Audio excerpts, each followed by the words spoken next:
Good afternoon.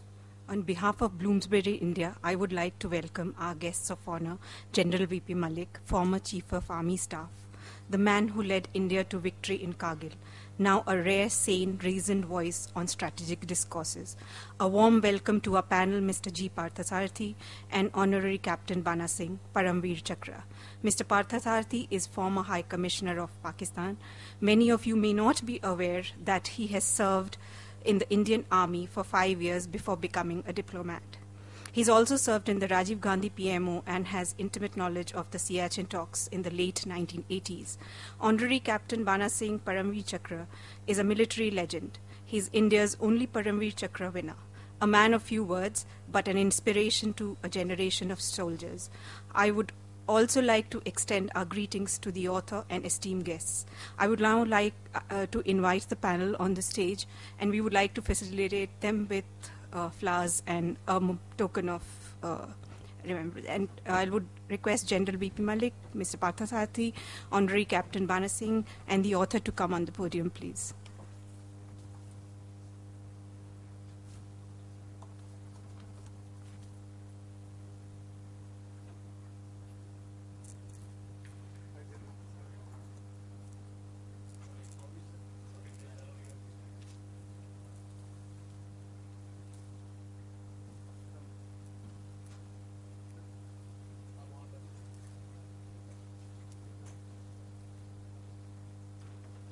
I would now request my colleague Jyoti to present our panel with some flowers and a token of.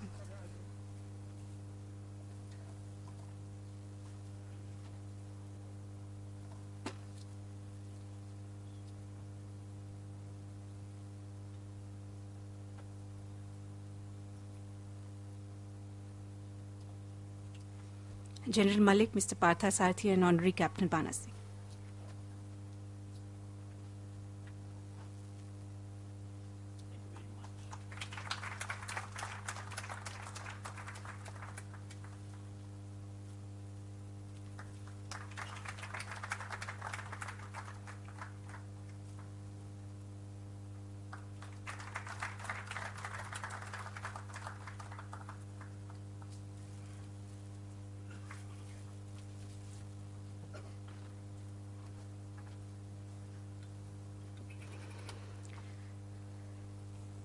The book Beyond NJ 9842, The Siachen Saga, is a detailed story of Siachen, the highest battlefield and now the highest conflict zone.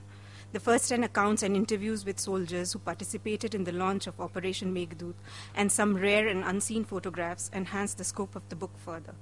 The author Nitin Gokhale, when he's not reporting for NDTV, is either traveling, teaching, or writing his blog and books. One of Asia's finest defense analysts, he's been a multimedia journalist for 31 years. This is his fourth book. I would now like to invite Colonel Narendra Kumar to say a few words. Colonel Kumar, he's not? Oh, okay, yeah, sure. You want to introduce? Now? I would like to invite the author and tell us something about the book.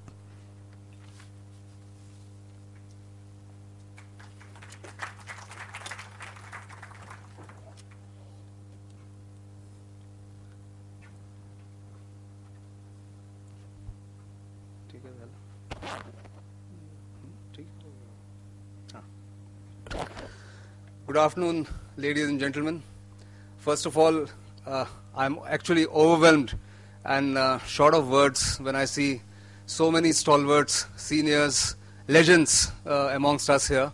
I feel humbled and I feel small that all of you took trouble and took time off to come here on a busy Friday afternoon, which is a working day. Thank you very much. My heartfelt thanks to all of you.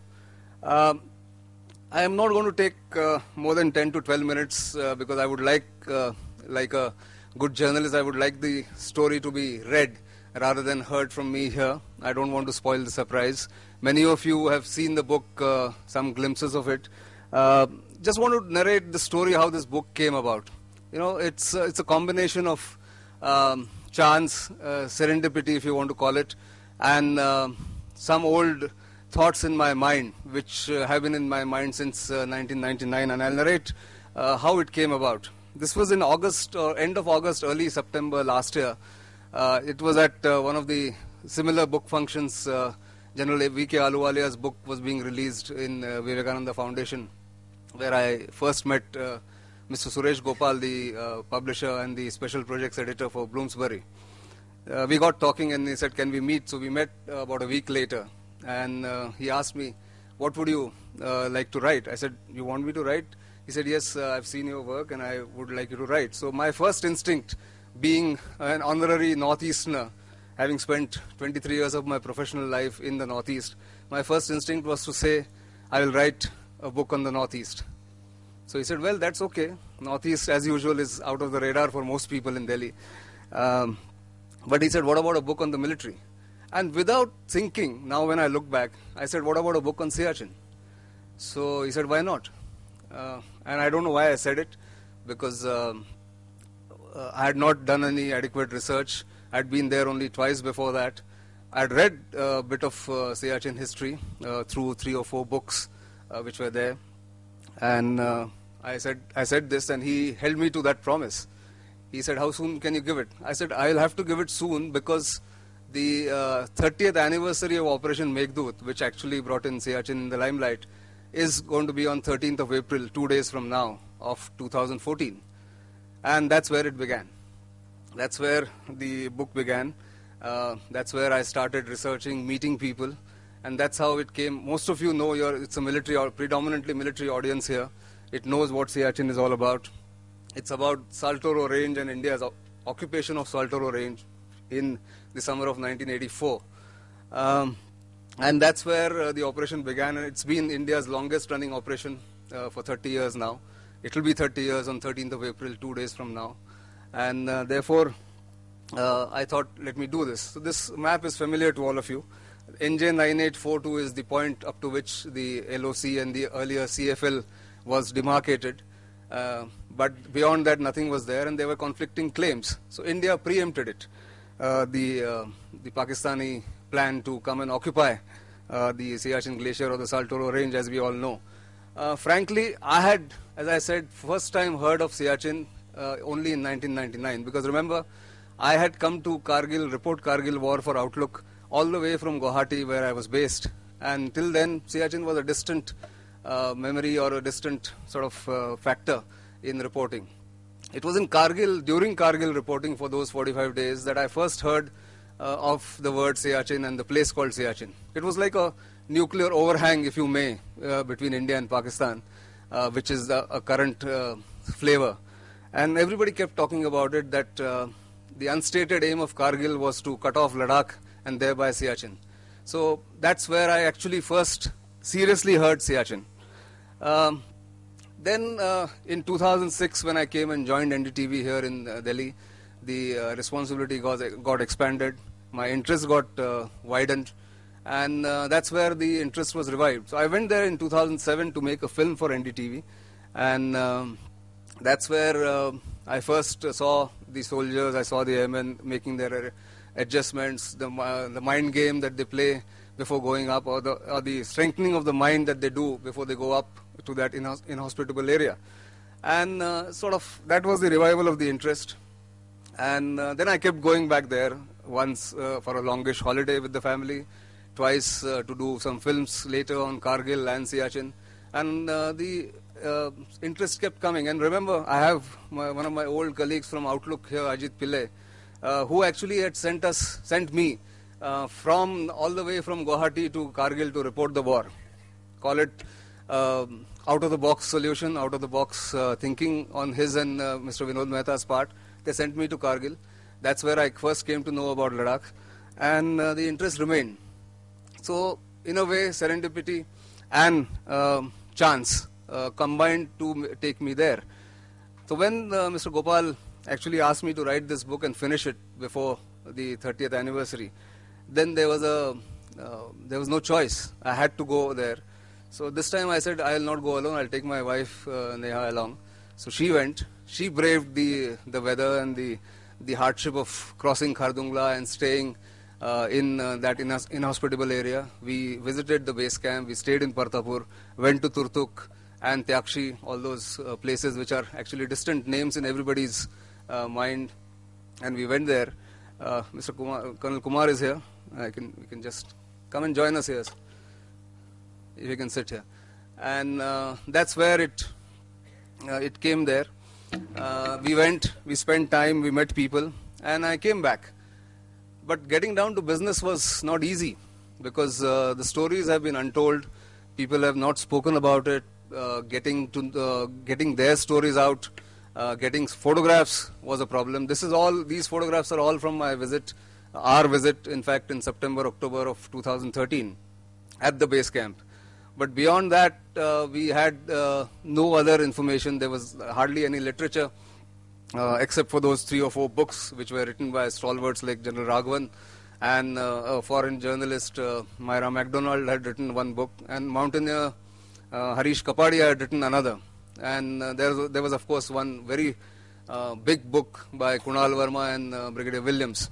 But I thought, that's my personal thought, what was missing in those books was the personal stories, the struggle, the triumph, the fears, the failures, and the camaraderie that comes out in those inhospitable areas of Siachen in those altitudes.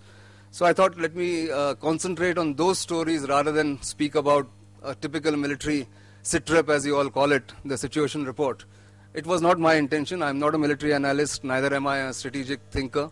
So I thought, let me play to my strengths, which is to bring out stories of human interest, of human struggle, of human triumph, and of people who have made sacrifices and valor which has remained unknown and sort of unseen by many people. So that's where I got down to business.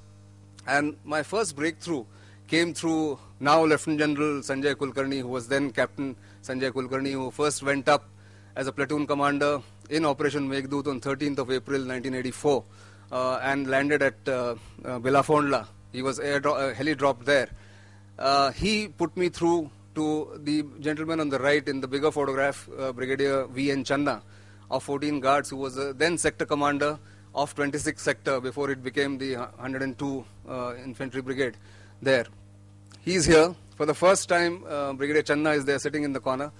He's come out publicly. He's never been out publicly. His name has not been in any book so far, except for official reports. He's here with his wife, and I'm grateful, sir, for you being here.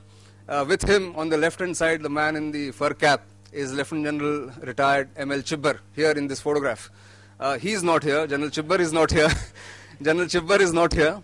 But the photographs on the left-hand side, the combination of those three photographs are from Operation Meghdoot of 1984.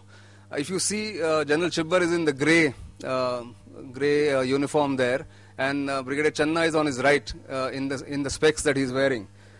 These are the two officers who had actually been part of Operation Meghdoot and planning and executing it as they did on 13th of April 1984. So this was a big breakthrough, and I spent a long time with him. I impinged on his time. Fortunately, he stays right opposite our NDTV office, so I could just walk across whenever I got time from my day job. And I went and troubled him all the time. We recorded whatever he said. He was very kind to give me those photographs, which you see, very rare photographs, not seen anywhere.